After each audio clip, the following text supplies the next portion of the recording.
네, 여러분 안녕하세요. 같이 말씀 함께 큐티 나눔 시간입니다. 오늘 말씀은 로마서 13장 1절에서 14절까지의 말씀입니다. 오늘 말씀의 시작은 각 사람은 위에 있는 권세들에게 복종하라. 권세는 하나님으로부터 나지 않음이 없나니 모든 권세는 다 하나님께서 정하신 바라. 사도 바울이 성도들에게 뭐라고 얘기하고 있냐면 하나님이 권세를 정하셨다. 그러니까 너희는 그 권세에 순종해야 된다. 그 권세를 따라야 한다. 라고 말하고 있습니다. 2절에 더 강력하게 말하죠. 그러므로 권세를 거스르는 자는 하나님의 명을 거스름이니 거스르는 자들은 심판을 자취하는 것이다. 이렇게 말씀하고 있어요. 하나님께서 권세를 정하셨는데 그 권세들의 말을 듣지 않는 것은, 그 권세들을 따르지 않는 것은 네가 하나님을 대적하는 것이다. 라고 말씀하고 있습니다. 그래서 오늘 우리는 이 권세가 무엇인가에 대해서 생각해 봐야 되는 거죠.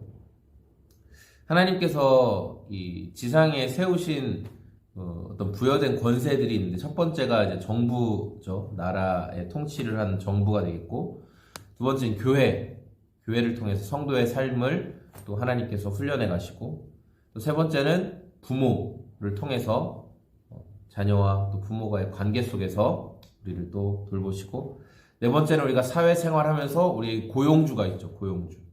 이렇게 네 가지의 권세들이 또 우리 삶에 복잡하게 얽혀 있는 것을 우리가 보게 되는데, 이 권세를 하나님이 부여하셨다라는 거예요. 크게는 정부, 부모님, 또 교회 안에서, 또 우리의 일자리 안에서 우리가 하나님의 그 권세에 순복하고, 또 그들, 정부와 교회와 부모와 고용주에게 주신 권세에 순복하는 게 그리스도인의 삶이다 라고 말씀하고 있죠.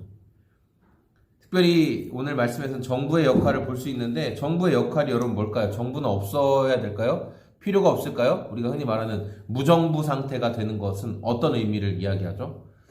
우리가 뭐 아프리카나 뭐 이런데, 남미나 이런데 막 무정부 상태가 되었습니다 라고 말할 때 그게 긍정적인 의미로 사용되던가요? 정부가 없습니다. 무정부가 되었습니다.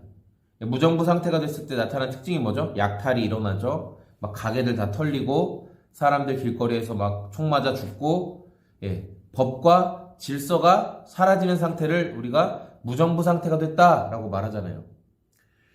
악해 보이는 통치 체제라도 그런 정부의 역할이, 최소한의 역할이 있는데 뭐냐면 범죄를 억제하는 역할, 범죄가 일어나거나 서로 문제가 생기지 않도록 최소한의 역할은 정부가 하고 있어요. 그런데 그런 정부마저 없애버리면 사람들이 각자가, 사람들의 도덕 수준이 굉장히 높아서, 민도가 굉장히 높아서 서로를 배려하고 이런 아름다운 세상이 아니기 때문에 힘을 가진 자가, 더 센 사람이 이제 약한 것들을 마음껏 뺏어가는 거죠. 법이라는 게 사라져버렸으니까. 정부가 법의 기능을 하지 못하게 만드니까. 그래서 우리가 오늘 이 말씀을 보면서 정부의 모습을 보면서, 여러 통치 체제의 모습을 보면서 내 마음에 드는 것도 있고 내 마음에 안 드는 것도 있을 거예요. 하지만 말씀 안에서 하나님은 분명히 이야기하셨습니다. 이 정부의 역할이 있고 그 권세를 하나님이 세우셨다. 여러분이 지금 우리가 대한민국 안에 살아가면서 정부가 역할을 하고 있는 거예요. 정부가 역할을 하고 있기 때문에 폭동이 일어나지 않고요, 서로 마음껏 힘 가진 사람이 찔러 죽이거나 살해하거나 그런 일이 벌어지지 않는 겁니다.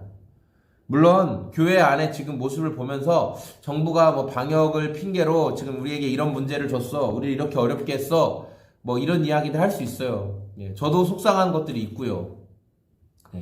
그렇지만 하나님이 정부의 권세를 이렇게 성도들이 대적할 수 있는 것은, 하나님을 아예 섬기지 말아라, 기독교 신앙을 아예 포기해라, 뭐 이렇게 말했을 때 우리가 그들에게 대항할 수 있는 거지. 지금 정부는 교회에서 모였을 때 방역적으로 문제가 생길 수 있으니까 다른 방법으로 모이는 방법을 대체하십시오. 그래서 교회들이 냈던 게 예배, 교회 당 안에 모이는 것이 아니라 다른 방법으로 성도들이 예배할 수 있도록 그런 방안을 채택했고, 그리고 지금은 위드 코로나가 되면서 이제 다시금 대면 예배 허용하고, 어제 다니엘 기도에 많이 모였더라고요.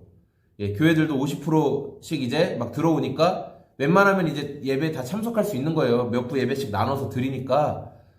다 예배에 이제 참석할 수 있게끔 된 거예요. 다만 이제 마스크를 쓰는 거죠. 네. 왜냐하면 우리 이 점막에 바이러스가 달라붙지 않도록 적어도 마스크로 개인 위생을 하고 진행하는 거예요. 예. 그러니까 여러분 잘 생각하십시오. 우리가 지금 내가 어떤 마음에 안 드는 정책들이나 모양들이 일어난다고 해서 나는 이거 뒤집어 엎어야 돼. 이런 마음을 가지고 우리에게 부여된 정부의 역할, 현재의 권세에 무조건 다 대적하려고 하는 것은 하나님께서 말씀하신 게 아니에요. 성도의 삶이 아니라고요.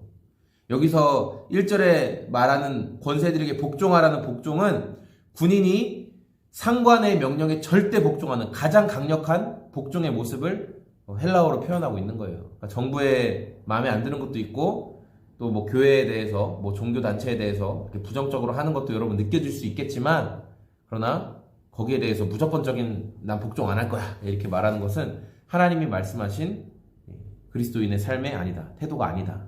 기억하면서 우리가 마지막 14절에 나온 것처럼 예수 그리스도로 옷 입고 정욕을 위하여 육신의 일을 도모하지 말라. 우리의 생각과 행동이 예수님을 닮아가라는 거예요. 예수님을 닮아간다는 건 뭐예요? 말씀을 닮아가는 거죠. 말씀을 통해 보여주신 예수님의 모습을 닮아가는 거죠. 예수님도 로마의 권세에 가이사의 것은 가이사에게, 하나님의 것은 하나님에게 바쳐라라고 이야기했던 것처럼 세상의 권세에 하나님이 세우신 정부의 권위 인정하셨어요. 우리도 인정해야 될 것들은 인정하는 겁니다. 그게 말씀에 순종하는 거죠. 오늘 저와 여러분의 삶이 그렇게 너무 한쪽으로 막 치달아서 분별도 안 되고 이성도 없고 이렇게 나아가는 것이 아니라 분별하고 순종하고 나아갈 수 있는 저와 여러분의 삶이 되었으면 좋겠습니다. 네, 감사합니다. 오늘도 좋은 하루 보내십시오. 고맙습니다. 안녕히 계세요.